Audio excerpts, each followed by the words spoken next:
Good morning, everybody. Thank you for being here today. If you will, like, share, comment on the post, and then if you're able, join me in Galatians chapter 3, beginning in verse number 1, and we will really dig now into the major teaching of this letter. So, beginning in verse 1, O foolish Galatians, who has bewitched you? It was before your eyes that Jesus Christ was publicly portrayed as crucified. Let me ask you only this: did you receive the Spirit by works of the law or by hearing with faith? Are you so foolish? Having begun by the Spirit, are you now being perfected by the flesh? Did you suffer so many things in vain, if indeed it was in vain?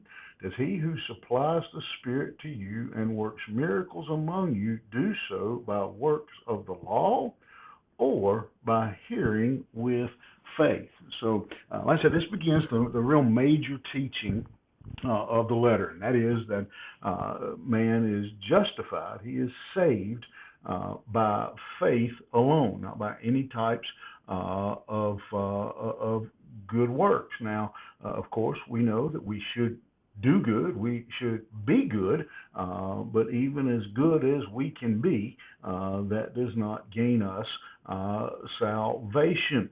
And so we're not justified by doing good. You can't do good enough. You can't keep enough of the law. You can't earn your way. You can't become perfect and acceptable to God. And so salvation is by grace.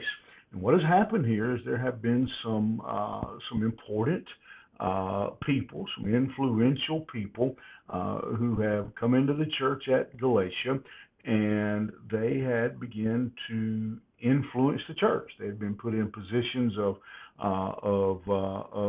leadership, but apparently these people had never genuinely been saved. They didn't really understand the gospel and began to teach that a person had to do more than just have faith. That a person had to go through a ritual. Specifically, they had to go through with circumcision, that his life had to focus on the law to be obedient or to be acceptable to God. And so Paul is working to disprove that statement. And he asked him, he says, did you receive the Spirit by works or by faith? How did you get salvation? And where did it come from? Did you work to get salvation, or was it a gift? So therefore, if it was received by faith, why would you now have to work to keep that faith?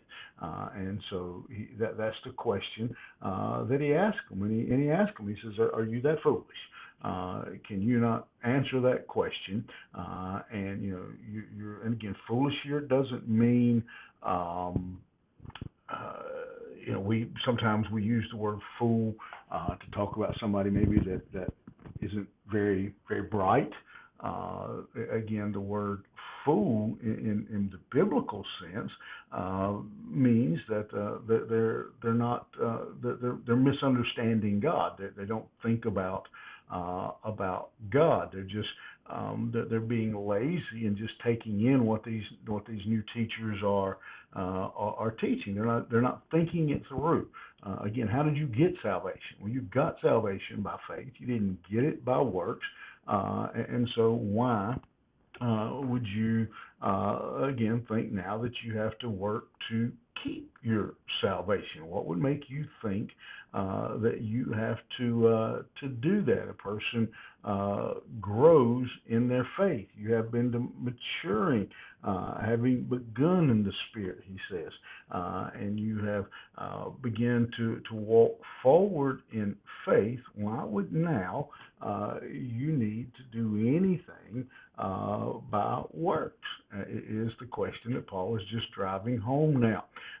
And he says, when you accepted Christ, when you came into the family of God, you were laughed at. Many of you were abused. You were persecuted, and because of your faith, and so you stayed true. You continued you stayed true to your salvation. You didn't walk away. Why now would you turn away? When you were being persecuted, when you were being ridiculed, when you were getting fired, losing your job, those kind of things, you stayed true to the message of salvation by faith. Why now would you so easily just walk away from it and turn to this idea that you have to do something to be saved? And again, he calls it foolish that you would do such a thing. And he just again, he can't understand it. He says a believer is saved by grace, not by their works. And the miracles that you have seen, again, we know when we go back in the book of Acts, we see that people had been healed, that there had been some miraculous things that had been done among them. He said, was that because of your works? Did that happen because of you being good? Did you earn those miracles? Did you win somehow those miracles, or were they done because of faith? Were they done because of the free gift of God? And that again is maybe not handled in the same way in our day, but some of that thread is still there. That if we're not careful, we can be easily swayed into thinking we have to work to keep our salvation, to earn our salvation. But Paul reminds us here, don't be foolish. Our salvation, and rejoice in that we don't have to earn our salvation. We don't have to work for our salvation. Our salvation is a gift of God, the Bible tells us, so that no man will boast about it. All right, have a great day. We'll see you here tomorrow morning.